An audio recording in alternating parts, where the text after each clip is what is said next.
ఒక్కడుగా బయలుదేరి శూన్యం నుంచి సునామీ సృష్టించి తెలంగాణ సాధించిన మహానాయకుడు కేసీఆర్. ఇది ఏ రాజకీయ మరుగుజ్జు అవునన్నా కాదన్నా ఇవాళ మోకాలెత్తున్నోడు ఎగిరెగిరి పడ్డా వానపాములు నాగుపాములై గుసగొట్టినట్టు యాక్టింగులు చేసినా కేసీఆర్ ఆనవాళ్ళు చెరిపేస్తామని ఎన్ని డైలాగులు కొట్టినా చరిత్ర చెరిపేయలేని సత్యమైంది అంటే కేసీఆర్ లేకపోతే, ఈ గులాబీ కండువానే లేకపోతే ఈ తెలంగాణ రాష్ట్రమే లేదు అనేది అక్షర సత్యం. ఇది ఎవరు అవునన్నా కాదన్నా వాస్తవం. కేసీఆర్ గారు ఎంబడి నడిచిన ప్రజలు ఆఫ్ కోర్స్ లక్షల సంఖ్యలో నడిచినారు. ప్రజా సంఘాలు కలిసి వచ్చినాయి, విద్యార్థులు బలిదానాలు చేసినారు.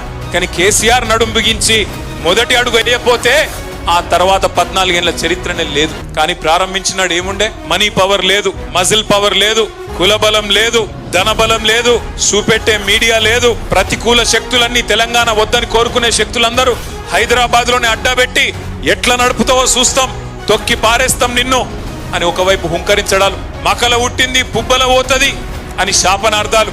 ఈ రకమైన వాతావరణంలో ఒక్కడుగా బయలుదేరి ఆనాడు ఒక్కొక్క అడుగే మరి వేసుకుంటూ 14 ఏళ్ళు. నిజంగా చెప్పాలంటే 25 ఏళ్ల టీఆర్ఎస్ పార్టీ చరిత్ర, బీఆర్ఎస్ గా ఈ రోజు ఉన్నాం. చరిత్ర చూస్తే 3 పాత్రల్లో కూడా విజయవంతమైన ఒకే ఒక్క పార్టీ భారతదేశంలో మన పార్టీ మాత్రమే.